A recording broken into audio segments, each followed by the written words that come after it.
Bonjour à tous, on se retrouve aujourd'hui pour une vidéo qui m'a été pas mal de fois redemandée. Il me semblait que la dernière était pas si vieille que ça, mais voilà, vous aviez envie que je mette un petit peu à jour cette catégorie qui est mes indispensables make-up, ou plutôt vraiment ce dont je ne pourrais pas me passer en maquillage. Donc les produits dont je vais vous parler aujourd'hui sont ceux que j'utilise chaque jour. Il y a très rarement des jours où je n'utilise pas ces produits là. Je pourrais honnêtement, ça serait moins fun, mais je pourrais me contenter de ça voilà, tous les jours sans aucun problème. Je suis pas quelqu'un qui me maquille beaucoup les yeux, qui cherche beaucoup à faire des choses sophistiquées, etc. J'aime avoir un maquillage qui soit naturel, qui me ressemble, qui me permet de me sentir bien, mais voilà, pas plus quoi. Je cherche pas à faire des effets de dingue. Ce sont surtout des produits qui fonctionnent, qui marchent à tous les coups, peu importe, voilà, peu importe le jour quoi. Et finalement, vous les avez tous déjà vus au moins une fois minimum, passer dans un make-up blabla ou bien plus dans mes vidéos. Alors pour le teint, commencer par celui qui ne m'a pas quitté depuis que je l'ai découvert, c'est le primer de chez Ilia. Donc vous m'avez assez souvent posé la question, qu'est-ce que je pensais du Perfect Canvas de chez Ren Skincare. Je l'avais essayé, j'avais eu un format comme un format voyage. Ça ou rien, pour moi c'était strictement la même chose, donc j'ai rien pensé de ce produit parce qu'il m'a pas du tout apporté ce que j'attends d'un primer, c'est-à-dire lisser la peau, faire tenir plus longtemps mon maquillage, améliorer tout simplement l'état et l'éclat de ma peau, ce que fait vraiment celui-là, donc il faut bien le mélanger. C'est un primer qui est un petit peu liquide, pas un petit peu, beaucoup, un petit peu liquide un petit peu liquide et gélifié comme ça, et qui a des minuscules particules un petit peu réfléchissantes. J'en mets 3 gouttes sur mon visage. Vous voyez, c'est quand même quelque chose de très liquide qui s'étale et qui pénètre la peau rapidement et super bien, super vite, et qui la rend juste plus jolie, avec un grain de peau qui est lissé, qui va super bien accueillir le maquillage, le faire durer. Vraiment j'adore ce truc. Ça n'apporte aucune épaisseur, aucune matière. Ça conviendra aussi très très bien aux peaux plus grasses par exemple, et je me rends compte que je le mets même les jours où je ne me maquille pas, parce que je trouve qu'il a un côté hyper perfecteur de teint que j'adore, donc voilà. Donc ça c'est vraiment un premier indispensable, je ne m'en sépare plus. Ensuite, deux solutions, soit j'utilise l'huile de teinte de chez Kosas que j'ai depuis un moment maintenant en teinte 5, j'en mets 2 gouttes vraiment histoire d'unifier la peau, ou bien j'utilise mon anti-cerne Clove and Hollow. Je vous ai fait une vidéo sur les anti-cernes qui arrivera avant ou après celle-là, où je compare plusieurs d'entre eux. Celui-ci reste mon favori vraiment depuis longtemps. Je l'utilise chaque jour, autant pour mes cernes que pour camoufler des petites imperfections, des rougeurs, etc. Donc voilà, c'est ou l'un ou l'autre, mais en général c'est quand même le Clove and Hollow. C'est un peu plus rare que ça soit celui-là, et pourtant l'effet est bien aussi, hein. 2-3 gouttes, ça permet vraiment d'unifier le teint et de faire un teint joli et naturel, ça marche très très bien aussi. Ensuite, un highlight qui est certainement mon favori de tous les temps, c'est l'Hydra Glow de chez Clove and Hollow en teinte Galaxy. C'est celui que je porte aujourd'hui et que je porte tous les jours. C'est vraiment un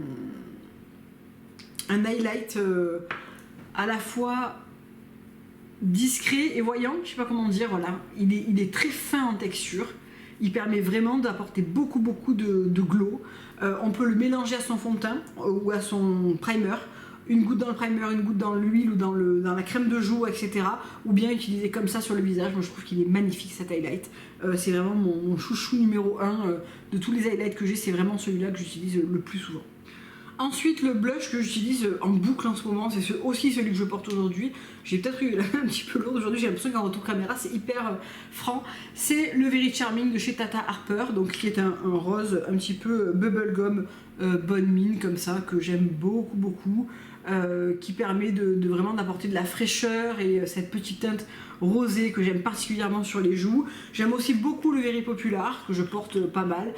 J'aime tous les blushs que j'ai en réalité, que ce soit les Kosas, etc. Mais vraiment en ce moment, celui que je dégaine tous les jours sans vraiment me poser de questions, c'est quand même celui-là de chez Tata Harper que j'aime particulièrement. Je trouve que voilà, il apporte un petit côté frais, c'est rapide, ça me va bien quoi, voilà.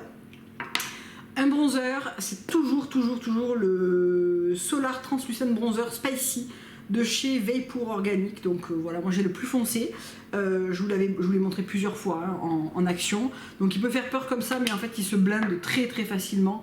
Et il est vraiment un bronzer idéal, que ça soit pour utiliser en contouring léger ou en bronzer. Je trouve que voilà, ils se font très bien.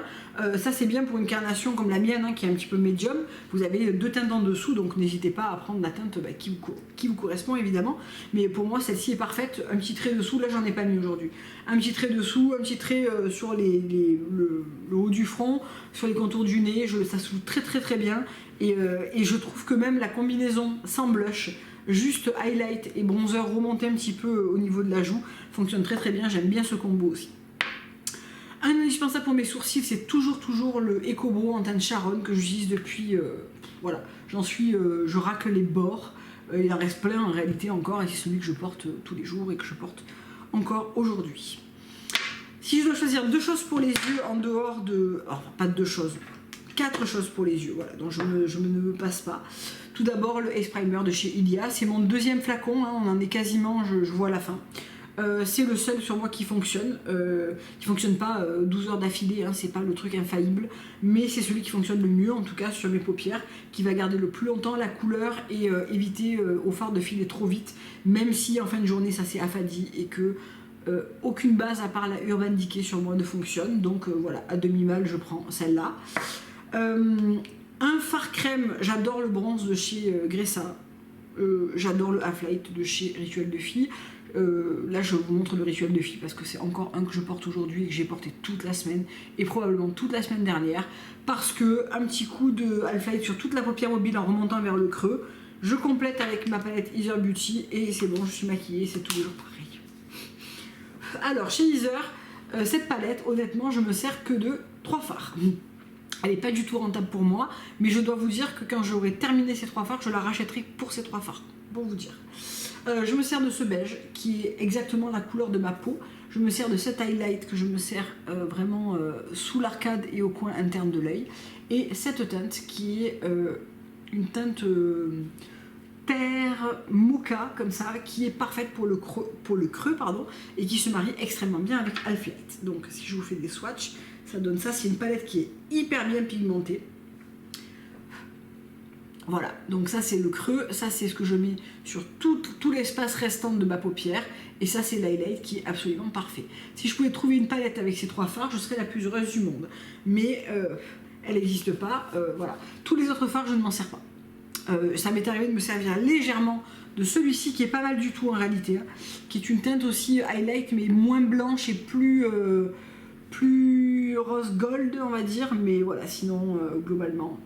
Je suis pas fan des autres thèmes qui sont trop métallisés ou trop froides pour moi, c'est ça me va moins bien, mais j'adore cette palette. Alors en ce moment je me sers moins de l'Antonyme ou de la Club Anello, tout simplement parce que j'utilise ce combo tous les jours. Voilà. Mais après je vais bien sûr ressortir ma Antonyme ou ma Club Anello qui ont des teintes vraiment dans le brun que je porte tout le temps et c'est mes teintes préférées et c'est celles que voilà, je reste avec ça parce que globalement c'est ce qui me va le mieux quoi. Alors, pour terminer avec les yeux, le mascara de chez Ilia qui a remplacé mon Une Chérie, qui est le Limitless Mascara, donc qui se présente comme ça, avec une brosse en picot synthétique, avec un côté peigne et un côté brosse. Je trouve que ce mascara est excellent, il dure bien sur la journée, il allonge, il apporte du volume, il est bien noir, il ne s'effrite pas dans la journée, il se démaquille bien. C'est tout ce que je demande à un mascara en réalité. Donc voilà, vraiment il y a sur ces 3 produits là, j'aurais beaucoup de mal à les remplacer parce que je trouve que c'est vraiment des bestes. Quand je mets pas ça, je vois vraiment la différence quoi. Donc vraiment j'aurais du mal à me passer de ça. Pour les lèvres, je pense que je vous parle de ces 3 produits depuis un an.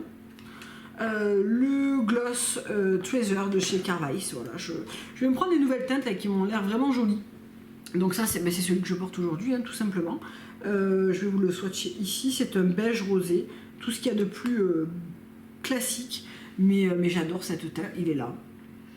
J'adore cette teinte, elle est parfaite pour tous les jours, ce gloss il est hydratant, il laisse les lèvres super jolies, vraiment j'adore, voilà. Je le porte en général avec ce crayon, qui est toujours le Chai de chez 100% Pur. Alors là j'ai forcé le trait, hein. Je le porte jamais autant autant tracer. Là j'en ai du contour et vous voyez je le fonds avec le gloss. Et le dernier que j'utilise tout le temps, c'est le Nudy de chez Fit Glow, qui est l'autre gloss que je porte quand je ne porte pas le Carvice. Donc là aussi, je vous en ai parlé 50 fois. C'est cette teinte-là. C'est un rose nude. Alors ça ne ressort jamais aussi comme ça sur les lèvres. C'est beaucoup plus discret, beaucoup moins rose et beaucoup moins flashy. Mais c'est vraiment... et je l'utilise aussi avec ça et ça fonctionne aussi très bien. Donc voilà pour les lèvres. Ça fait très longtemps que je ne porte pas un vrai rouge franc qui claque. Ça m'est arrivé l'autre jour, mais voilà, c'est beaucoup plus rare qu'avant. Donc ça fait pas partie de mes indispensables, mais vraiment mes indispensables, c'est ceux-là. Ce qui permet de faire des lèvres naturelles et pour aller travailler tous les jours. Si ça s'estompe, si ça se barre, c'est pas grave parce que voilà, comme ça reste quelque chose de très nude et très naturel, finalement, c'est... Quand ça s'affadit, c'est pas très grave. Et je trouve que ça reste quand même globalement bien en place. Et surtout, ça ne me dessèche pas les lèvres. Et ça reste très confortable, beaucoup plus confortable qu'un rouge à lèvres par exemple. Donc voilà pour cette vidéo, j'espère que ça vous aura plu, que j'aurai remis un petit peu à jour, même si globalement vous avez déjà beaucoup vu ces produits et que ça n'a pas beaucoup changé finalement dans mes vrais favoris. Je découvre des nouvelles choses parce que je reçois des choses, mais globalement je pourrais me contenter de ça, je pense, chaque jour sans problème. J'ai vraiment envie de découvrir par contre des nouvelles teintes de gloss Carvice qui ont l'air vraiment très jolies pour l'été. C'est rose comme ça me plaît beaucoup. Voilà, mais sinon c'est vrai que globalement j'aime beaucoup cette routine de maquillage qui est celle que finalement j'utilise chaque jour. Je vous fais plein de gros bisous et je vous dis à très bientôt pour une prochaine vidéo. Au revoir.